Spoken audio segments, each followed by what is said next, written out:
Well, the much-anticipated Tom Brady versus Peyton Manning showdown has now turned into Tom Brady versus Brock Osweiler. That's right. The New England Patriots head into Mile High after managing to squeak out a win against Rex Ryan and the Buffalo Bills. We will be covering the Patriots and much more around the NFL coming up on the NESN Football Update.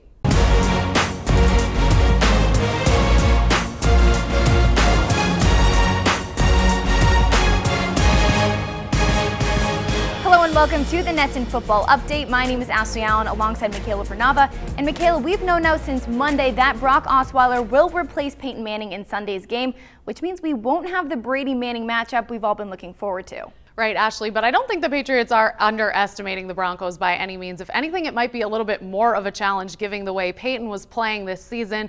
And then you couple that with Denver's powerful D and the Patriots offense decimated by injuries right now. Could give them some trouble, but let's check in with our Patriots beat writer Doug Kyed, who will preview the game. The first key in the Patriots matchup against the Broncos on Sunday night is for those Patriots receivers, no matter how banged up they are, to get open for Tom Brady. Brady really struggled against the Bills on Monday night, and the Bills sent eight guys into coverage, only rushing 3. I think the Broncos might try to take that same approach here since it worked so well for the Bills. Danny Amendola sprained his knee on Monday night. We'll see if he can come back for that game. He did practice on Wednesday, so that's a good sign. But the Patriots definitely need some healthy receivers in there. For now, Brandon LaFell and Chris Harper are the only healthy guys on the roster. My second key is for the Patriots to cover those two dangerous receiving threats on the Broncos. This is the toughest wide receiver duo the Patriots will face all season, Demaryius Thomas and Emmanuel Sanders. I expect the Patriots to take a similar approach to the one they had against the Jets, and they had to face Brandon Marshall and Eric Decker. So we could see Logan Ryan with safety help over the top on Demaryius Thomas, which means we would see Butler on Emmanuel Sanders. Butler actually did face off against Sanders a couple times last year in his rookie season. The final key in this big Sunday night matchup is for the Patriots offensive line to gel. I think that was the biggest problem that we saw on Monday night. Tom Brady was hit 13 times by the Bills' defensive line, and most of that was on the offensive line there. Marcus Cannon played every offensive snap at left tackle, and I don't think the Patriots can do that going into this matchup because he will be facing off against Von Miller. With the smart move, let's move Sebastian Vollmer back over to left tackle and have Marcus Cannon and Cameron Fleming share reps on the right side. Heading into the 2015 season, the Patriots offense was never a concern because, well, why would it be? The reigning Super Bowl champs had Tom Brady under center, throwing to his favorite targets and a seemingly impenetrable barricade that was his offensive line. But when Pats tackle Nate Solder and offensive lineman Ryan Wendell went down, it cracked Tom Brady's protective shield and allowed injury to flow in, taking out his fleet of offensive weapons. Following the Patriots' close-called 20-13 win over the Buffalo Bills, Danny Amendola and Aaron Dobson joined wideouts Julian Edelman and Keyshawn Martin and running back Dion Lewis on the sidelines, watching their quarterback struggle to make plays in their absence.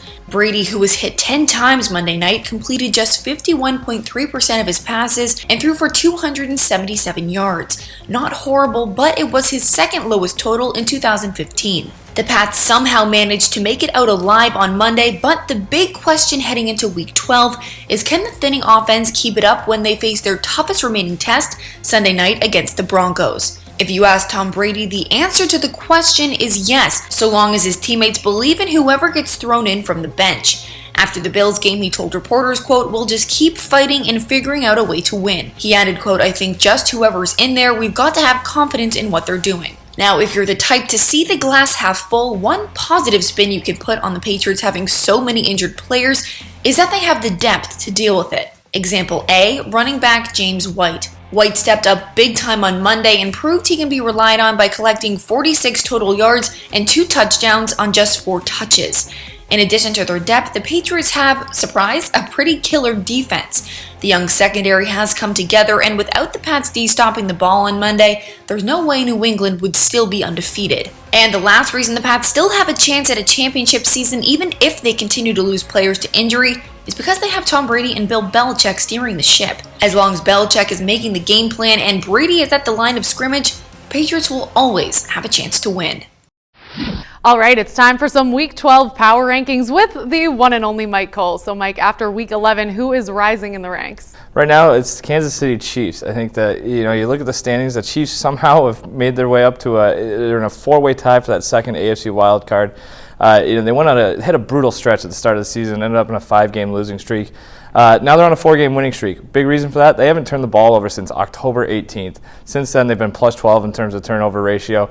Even without Jamal Charles, they found a nice running option in Sharkandrick West. So that's a team that's going in the right direction with a couple of big games, especially within the division, within the conference coming up. So I like the direction they're going. All right, well, who is on the decline? Sticking in the AFC West, the Oakland Raiders. There's a team that people loved, myself included. I really liked what they did the last few weeks, scoring a ton of points. The defense is not good, though, and they're in the bottom 10 in most important defensive statistics, and the offense is kind of, the wells run dry a little bit. We saw Amari Cooper on Sunday, held, I think, 1 catch for 4 yards in Detroit, and that's a bad loss. Even on the road, to lose to the Lions is not good. It's a team that's heading the wrong direction with a tough stretch coming up where they're going to play the Chiefs, the Broncos, and the Packers within the next few weeks. So it might be time to start selling off that Raider stock. All right, thanks, Mike. For the full analysis on the power rankings, head over to NESN.com.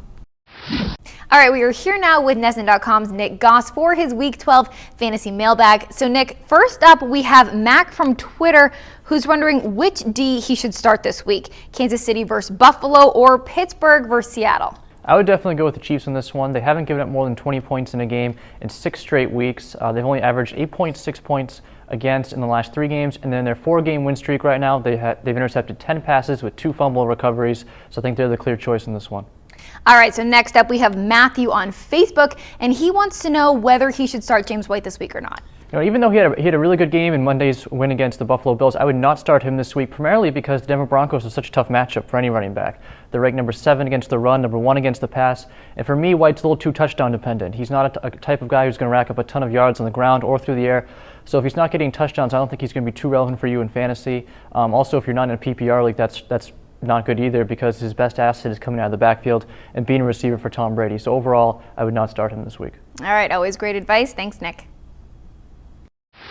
When it comes to football, there's really nothing worse than bad officiating, especially when a questionable call changes the outcome of a big play or even a game, because that's what lives on for eternity in endless debates, and it completely overshadows whatever else happened on the field. Well, with the influx of bad decisions by referees this season, it's time to blow the whistle on NFL officiating. An inadvertent whistle stole the show on the Monday Night Football stage as the New England Patriots beat the Buffalo Bills to stay undefeated, but not before said whistle arguably robbed the Patriots of a touchdown. Tom Brady scrambled, evading the pressure from the Buffalo D, tossed a pass to Danny Amendola, and then, out of nowhere, instead of Amendola sailing the open turf for 6, the play was dead because of an egregious error by the line judge. On the flip side, later in the game, the refs let running back James White score a touchdown on a play that should have been whistled dead. So hey, at least the refs kept the missed calls balanced. Did anybody catch that play? No. Okay, we're going to act like we're debating about it. You two do the bouncy football thing. You rub your head like it's a real tough call. No, that looks like you're having a migraine. I'm going to break the huddle confidently.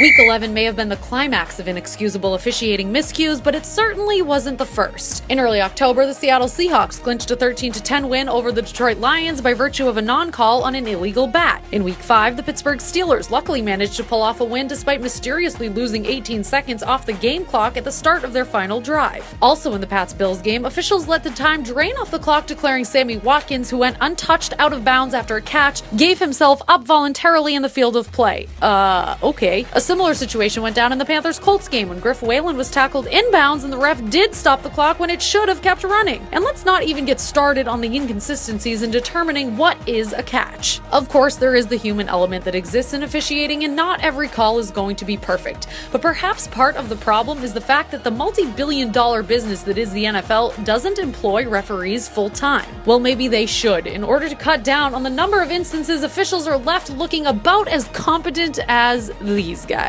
And we're going to call it incomplete. Your mic's on! First down! I'm Andre Khatchaturian here to give you a lock and upset for Week 12. For my lock, I like the Indianapolis Colts, who are 3-point favorites at home against the Tampa Bay Buccaneers. The Colts are 2-0 under new offensive coordinator Rob Chudzinski, and backup quarterback Matt Hasselbeck has been excellent filling in for Andrew Luck. The veteran gunslinger is 3-0, and he's done it against mediocre pass defenses. Guess what Tampa has? A mediocre pass defense. Tampa might be a popular pick after winning 3 of their last 4 games, but they still have a rookie quarterback who's completed less than 60% of his passes. Another team that's pretty popular that I don't think will be able to sustain their success at least this week is the Kansas City Chiefs, 7-point favorites against Buffalo. I'm going to take the Bills for my upset of the week. The Chiefs have relied on turnovers to win their last 4 games. Well, guess what? Tyrod Taylor hasn't thrown a pick since October 4th. And 3 of the Bills' 5 losses have come against the NFL's best, the Pats and Bengals. Finally, Charkandrick West is banged up and Alex Smith is still nothing more than a game manager. Now let's send it over to Michaela Vernava, who's with Jackson the dog, for his pick of the week. We're here for your Week 12 predictions as the New England Patriots take on the Denver Broncos Thanksgiving weekend. This is Picks with Sticks. Jackson, are you ready to pick the game when I throw the sticks? I need you to pick the winner. Ready, man? Ready, man? Jackson, who's going to win the game? Who's going to win the game? Who's it going to be? Is it going to be the Patriots? Is it going to be the Patriots? It is going to be the Patriots. He chewed it and then he was done. Oh, he's eating it. He's eating the pick. He's eating the pick, but it is the pick. Let me see. Let me see. No. Good boy. Patriots. Well, that is it for this week's edition of the NESN Football Update. As always, make sure to tune in next week for all your latest Patriots and NFL news. Michaela Vernava alongside Ashley Allen, and for all of us here at NESN, thanks for watching.